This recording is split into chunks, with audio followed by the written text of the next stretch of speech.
quiero dar algunas precisiones sobre alguna cuestión que quedó plantada en el PowerPoint, que es que antes del 2008 se había formado la RELAP, que fue una iniciativa política de los laboratorios. O sea que esto, lo digo un poco para complementar lo de Arturo, pero fundamentalmente para que sepamos que la política es la herramienta sobre la cual se construyen los instrumentos que después el poder o toma o deja. En este caso lo tomó, y no lo tomó en la dimensión que nosotros lo habíamos previsto. Recién con el ANLAP pudimos recuperar esa misión que nosotros nos habíamos propuesto en el 2006-2007, cuando logramos juntar 26 laboratorios de producción pública de medicamentos y darnos una política de decir, bueno, ¿qué hacemos entre nosotros? Porque había dependencias universitarias, dependencias municipales, dependencias provinciales, dependencias nacionales, lo cual hacía muy difícil un acuerdo marco por arriba, y lo hicimos por abajo, face to face, cuerpo a cuerpo. Entonces logramos conformar con Daniel Goyán, con la universidad, con el INTI, y con 26 laboratorios de producción de diferentes niveles, algunos laboratorios artesanales hospitalarios, otros laboratorios que ya teníamos patentes de serios por el ANMAT, es decir, Tránsito Federal, los 9 C, pero logramos conformar eso porque dijimos, necesitamos esta potencia, colocarla como una herramienta al servicio de ¿qué? Al servicio de una política de salud que incluya una política de medicamentos. Porque entonces, digamos, porque ¿qué estamos viendo? Estamos viendo desde abajo cómo podemos los argentinos tener instrumentos para dar respuestas a las necesidades de nuestro pueblo. Pero por arriba tenemos que saber que los instrumentos tienen que ver con políticas nacionales, sanitarias y de medicamentos que le den objetivos estratégicos a esos instrumentos que tenemos. Es decir, la gestión es con ideología. No hay gestión sin ideología y no hay ideología sin gestión, porque eso queda para la academia. Entonces, me parece que es muy importante valorar esto, porque en cada uno de los lugares donde estamos, todos nosotros trabajando, podemos tener una parte del combate por la producción pública del medicamento. Es un combate político, es un combate cotidiano. ¿Por qué? Porque la producción pública de medicamentos, el medicamento, atraviesa varios niveles, atraviesa un nivel filosófico-cultural, que es eminentemente político. Hoy la medicalización está instalada como parte esencial del tratamiento de la enfermedad. Está instalada poblacionalmente como un eje sobre el cual se asienta o no se asienta la supuesta atención médica. Vayan ustedes a un médico, cualquiera de nosotros, hagamos la prueba con los pacientes, y cuando venga con una lumbalgia, díganle, hágase calor seco, cama dura y faja, y no le den nada. Y si tiene algún dolor, un paracetamol. Y el tipo dice, este médico no sabe nada, no me sacó una placa. Y en realidad, uno lo estudia, lo ve al paciente, lo desviste al paciente. Alguna vez hay que desvestirlo al paciente, siempre hay que desvestirlo al paciente. Como le decimos a nuestros jóvenes, ustedes, yo no les voy a hablar de eso porque ustedes son médicos generalistas que están acostumbrados a eso, pero el resto de nuestros colegas ni siquiera desvisten al paciente. Entonces, se van todos los pacientes con una receta en una mano y un estudio en el otro. Y tiene 3 problemas. El problema que lo lleva al médico, el problema de dónde compra el medicamento y en dónde se hace los estudios. Se entra con un problema y sale con 3. Pero volviendo a la producción pública de medicamentos, el eje cultural es que hoy el medicamento es prácticamente la pócima mágica. Entonces, a nuestros jóvenes le damos mensajes equivocados, a nuestra gente le decimos, a nuestros hijos, que no se fumen un porro, ¿sí? Porque tenemos miedo de que sea la puerta de entrada a la drogadicción. Y ese mismo chico de 12, 13 años, que en la escuela secundaria está tentado con el porrito, a la noche ve como la mamá se toma una pastilla para dormir bien, otra para despertarse mejor y otra para que no se le caiga el pelo. Y el marido toma 3 pastillas por las dudas de que alguien se ponga mimoso. Estas cosas pasan. Son mensajes contradictorios, culturalmente es muy fuerte. Y a la mañana la mamá le dice, toma este yogur que con esto vas a ir de cuerpo. Y si no, no vas a ir de cuerpo. Y le da el yogur con el mensaje clínico de que esto acelera el tránsito intestinal.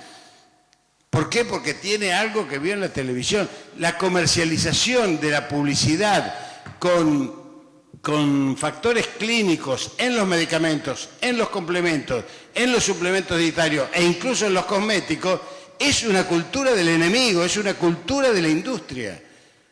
Por eso tenemos que saber que hay un eje cultural, filosófico muy fuerte que tenemos que combatir todos los días. No puede ser que nuestros pacientes de la tercera edad, del PAMI, estén hasta con 8 y 10 medicaciones diarias. Le van agregando, cada nuevo síntoma tiene una nueva medicación. No hay una valoración integral, sistémica del paciente. Entonces, esto forma parte también de la cultura de los médicos a la hora de la atención médica. Este combate es muy fuerte. ¿Y por qué tiene que ver con la producción pública de medicamentos? Porque esta producción pública de medicamentos, que además de atravesar la etapa filosófico-cultural, tiene que ver con una etapa sanitaria muy fuerte, porque se está llevando la industria farmacéutica al 32% de la inversión total de nuestra inversión en salud. Imagínense ustedes que no hay país en el mundo que supere el 15% de la inversión total de salud. Esto significa que la Argentina está sobremedicalizada, que todos los factores concurren a que la medicalización sea el eje sobre el cual hay una apropiación del ahorro interno genuino de trabajadores y obviamente también una concientización que es acorde a un mercado. ¿Puede haber mercado en la salud? La salud no puede tener mercado. Como decía un viejo pensador francés, Alain Touraine, decía, el mercado sin Estado es mercado negro. Y en salud el mercado es muerte. Porque abandona, porque limita, porque impide la accesibilidad.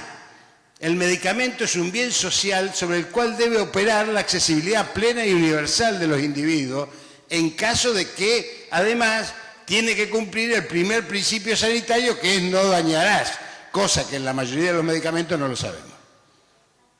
Lástima que no está Constantino Tulupas acá para explicarnos cómo nos han vendido por miles de millones la aspirineta como preventor del infarto de miocardio, cuando en realidad años después demostraron científicamente que la cantidad de infartos con aspirineta y sin aspirineta, el primer infarto era exactamente igual. Miles y miles y miles de millones de Pepe de Bayer, que algún día hablando con los pueblos aborígenes se enteró que la corteza del sauce era el ácido acetilsalicílico y nos viene abrochando hace 150 años con esa píldora que ahora dice que previene el cáncer de mama. Las próximas campañas del ácido acetilsalicílico son para el cáncer de mama. Así que ya tenemos que... Para el segundo infarto sí sirve, porque en el segundo infarto ya hay un daño del endotelio. Entonces, al tener un daño del endotelio, la sangre necesita estar licuada y ahí sí sirve entonces la aspirineta como preventor del segundo infarto. Pero estas son cuestiones científicas que sabemos, estudiamos, y mientras tanto hay otros que ganan miles de millones y le sacan a la capacidad estratégica del Estado. Entonces, acá viene el tercer nivel, que es el eminentemente político. La producción pública de medicamentos dirime el tema de soberanía en salud. Es un tema de soberanía. Hoy nosotros, en medicamentos, no somos soberanos. No somos soberanos en otras cosas también, pero en medicamentos también no somos soberanos. El 100% de la materia prima no lo producimos. Habíamos propuesto y tenemos un desarrollo en el marco del UNASUR, con el Ministerio de Defensa lo habíamos hecho, para que el UNASUR, para 480 millones de latinoamericanos, produzca los medicamentos esenciales, los APIs. Esto no se pudo llevar a cabo. La ofensiva fue feroz. La ofensiva fue feroz. Pero la Argentina en los años 70 ya producía APIs. Gracias a ese impulso del EMESTA que dijo Neri. El EMESTA, cuando empieza a crecer, empieza a desarrollar lo que hoy es la industria farmacéutica nacional local. De ahí crece. No existía industria nacional farmacéutica antes de Carrillo. Se desarrolla paralelamente a Carrillo. Esa misma industria nacional que hoy es sumamente eficiente, sumamente importante, sumamente de calidad y de excelencia reconocida mundialmente, ocupa 100.000 personas, pero a la hora de la comercialización se comporta con los comportamientos de las multinacionales de medicamentos. Por eso, en el 2001, cuando vino la crisis, hasta la industria nacional se retira del sector público hospitalario ante la falta de garantía de pago del Estado. ¿Cuántos muertos ocasionó esto?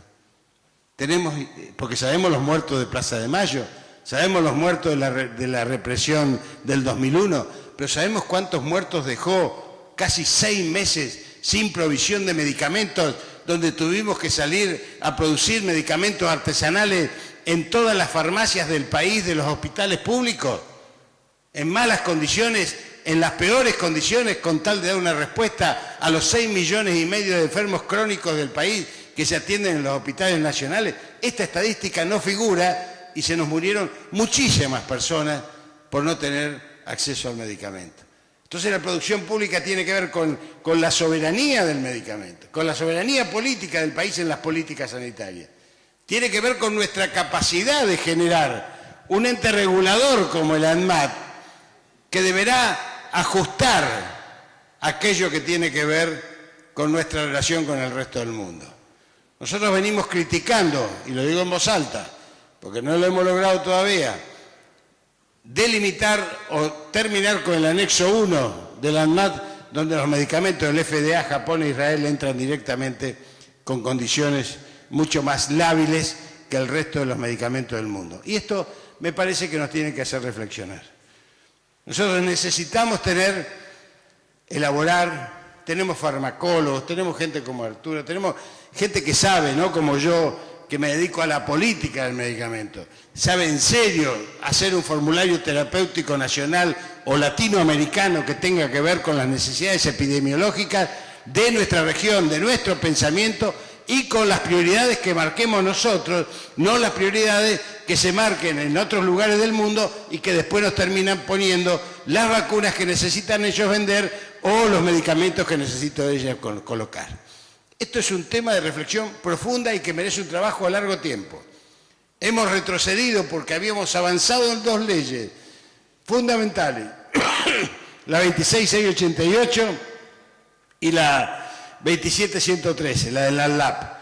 No fue fácil sacarlas, ninguna de las dos. Las tuvimos que pelear en el Congreso.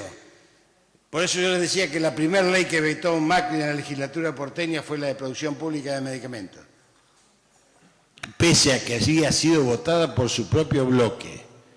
Esto quiero dejarlo aclarado. Había sido votado unánimemente. Y la vetó apenas asumió. ¿Por qué? Porque prácticamente el medicamento es el eje del financiamiento no solamente de muchos sectores de la política, sino también de los medios de comunicación. Si ustedes toman la propaganda, van a ver las propagandas. Yo les pido que se paren en las propagandas. Incluso de programas como los que nos podían gustar a nosotros, TVR, por ejemplo, eran todos medicamentos. ¿Cómo puede ser que alguien esté diciendo que tiene que tomar un medicamento para la tos? ¿Cómo puede haber una publicidad que diga que si usted se levanta medio abombado, se tome 3 comprimidos para estar el resto del día mejor? Entonces, ¿cuál es la diferencia con las adicciones? Digo yo, esto crea adicciones. Esto crea igual la adicción que cualquier otro mecanismo adictivo, como puede ser la persona que no se puede dormir porque durante 10 años toma clonazepam o diazepam y después no puede dormir porque ese día se olvidó de comprar el diazepam. Entonces, estamos hablando de un tema muy serio. ¿Qué podemos hacer nosotros? Así voy cortando antes que me reten, porque... Ah, no, se fue la chica que me reta. Bueno, así que... ¿qué podemos hacer? No, pero Arneri más o menos... No, pues, negociamos rápidamente. Somos peronistas los dos, ¿viste? Así que nos ponemos de acuerdo. ¿Qué podemos hacer nosotros? Nosotros creo que vamos a estar por este tiempo en una etapa de resistencia. Una etapa de resistencia tratando de que no nos desmonten lo que hemos logrado. Es decir, como en todo el resto de la política, conservar los derechos adquiridos. Deberíamos estar produciendo algunos avances legislativos. De hecho, lo estamos proponiendo, lo estamos haciendo. Yo estoy ahí, ad honorem, por supuesto, en diputado, pero vamos a sacar la ley de prohibición de comercialización de publicidad de medicamentos. Y que la vete. Y que la vete, que se coma el costo político de vetarla. Vamos a sacar la ley del artículo 2 de la ley de genérico que autoriza el nombre de fantasía. Ya tiene media sesión de diputados, lo sacaremos en senadores y que la vete. Aunque sea que nuestros compañeros senadores sepan que pueden hacer un daño, que la voten para que la vete, si no le va a pasar. Aunque sea para eso.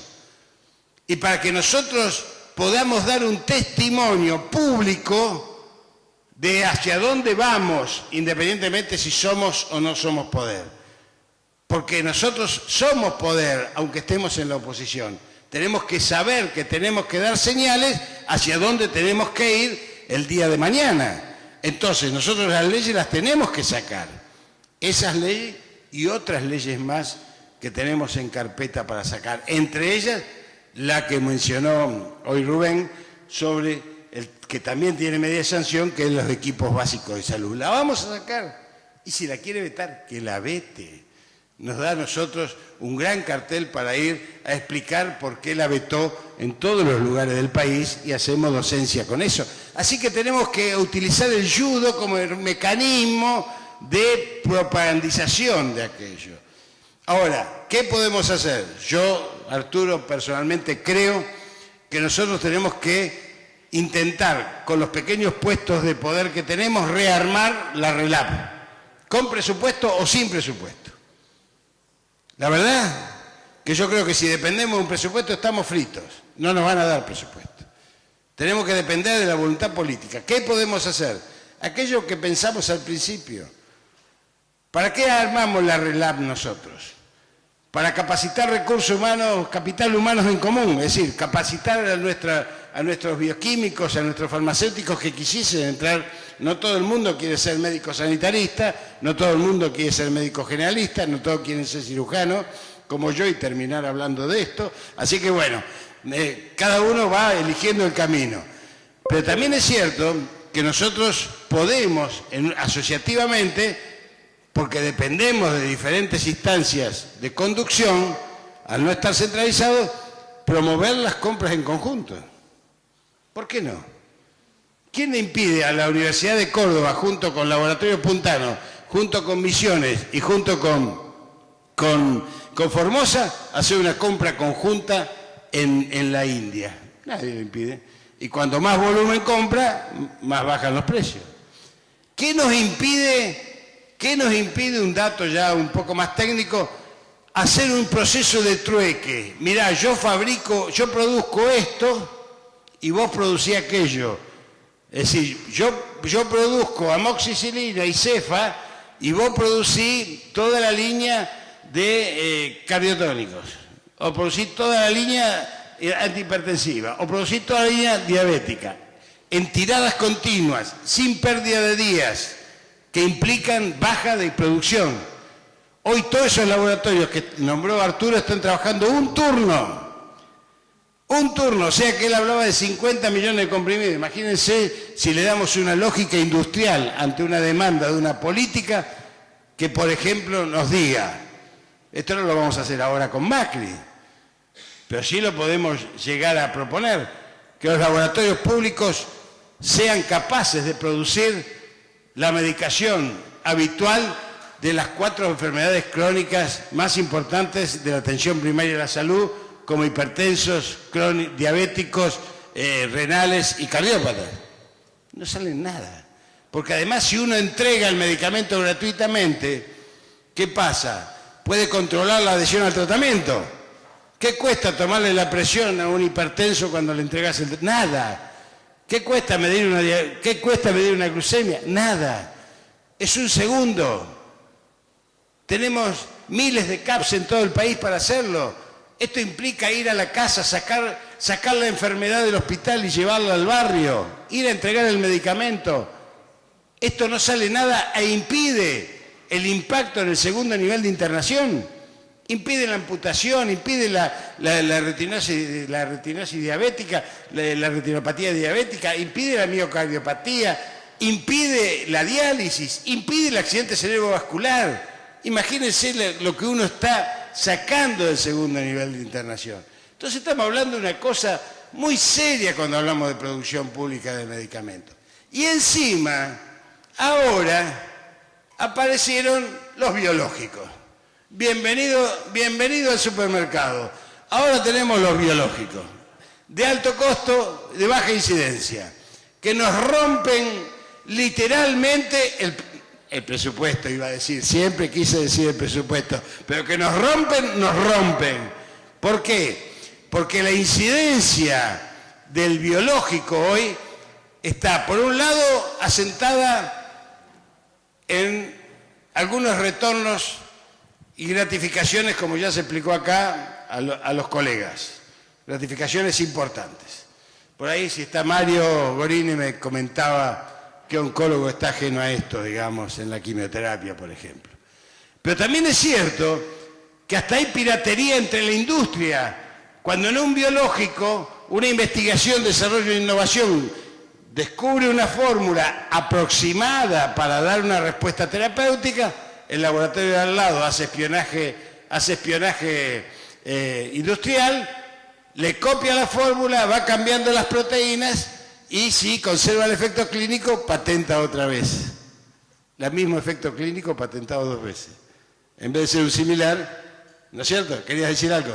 No baja el precio. No solamente no baja el precio, estás pagando doblemente la patente. O sea que, fíjense ustedes en dónde estamos nosotros. Estamos parados en un mundo que nos va a invadir y que encima vienen medicamentos que la ANMAT autoriza. Por ejemplo, son nombres raros, yo a veces no me acuerdo, pero, y porque no me llega agua al tanque también, no vamos a ir entre nosotros, pero hay medicamentos que vienen autorizados con 5 ensayos clínicos, con 5 a veces, escucharon bien, 5 ensayos clínicos para menores de 10 años con cáncer de colon con metástasis.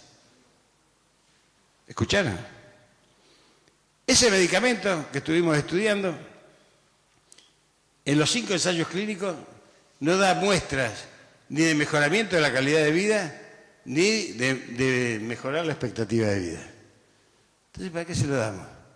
Se lo damos exclusivamente porque los padres están desesperados y siempre hay alguien que le dice, mire, hay un medicamento que vale $20.000 el mes y va a hipoteca la casa. Todos sabemos que gran parte de la gente en Estados Unidos que ha tenido problemas importantes en los últimos años de crisis ha sido por problemas de pago de enfermedades terminales. Han quebrado, han vendido sus casas, han quebrado literalmente en lo económico. Entonces, estamos en un combate, como decía Floreal, por eso me alegro tanto estar en esta jornada, porque además estamos en el salón de Floreal, en el salón de Neretibia, en el salón del Negro Carrillo, en la jornada. Es decir, todo aquello que tuvo que ver con el combate, porque esto es un combate, no es solamente una decisión técnica. Yo no concibo la producción, ni nadie de nosotros en la producción pública de medicamentos concibe la producción pública de medicamentos sin investigación y desarrollo. No existe. No existe. Así como Arturo está buscando eso, tenemos 1000 cosas más que buscar. ¿Sí? 1000 cosas más que investigar. Cuando vino el virus de ébola, Nosotros teníamos ahí en el ANLIS la respuesta, una respuesta aproximada con la vacuna que estaban investigando los muchachos para la fiebre reumática argentina, que es bastante similar, y a nadie se le ocurrió decir, a ver si funciona o no funciona. 20 años investigando una vacuna que no pudo desarrollarse del todo, que mejor dicho se había desarrollado, pero vino José Monsanto, puso el glifosato y se acabaron las ratas que eran las transmisoras del virus. O sea que en la zona núcleo, en Pergamino, no hay más ratas, no hay más fiebre hemorrágica. Termino con una última cosa. Hay que buscar los nichos. En este momento hemos convencido a una de las patas de la seguridad social de construir un nuevo laboratorio de producción pública de medicamentos, que no sé por qué me lo encargaron a mí, pero lo estoy haciendo con gusto, que es un laboratorio de producción pública de medicamentos de las obras sociales. Lo estamos construyendo en Moreno, provincia de Buenos Aires, y pensamos en un año tener ese laboratorio de producción pública de medicamentos que va a estar para beta-lactámicos por un lado y otro laboratorio adosado que va a ser para emblistamiento de los medicamentos más generales baratos, para comprar directamente en la India. De esta manera dar una respuesta fundamentalmente en la seguridad social a todos los enfermos crónicos del país. En esto están algunos sindicatos poniendo el dinero, ya se está construyendo, ya se encargaron las maquinarias, ya estamos capacitando el personal, ya tenemos el lugar de investigación y desarrollo, ya estamos con el CIFRA, que vos lo debés conocer, el CIFRA, que es un centro junto con el CONICET, y estamos trabajando para que la seguridad social, ya que el Estado se nos cierra, la seguridad social tenga una respuesta por lo menos para una parte del pueblo argentino, y si la podemos, la extendemos al ámbito hospitalario cuando podamos hacerlo, independientemente de este Estado que seguramente va a limitar por todas las formas de que avancemos sobre la accesibilidad, la universalización y el medicamento como bien social. Muchas gracias. Bueno, bastante bien.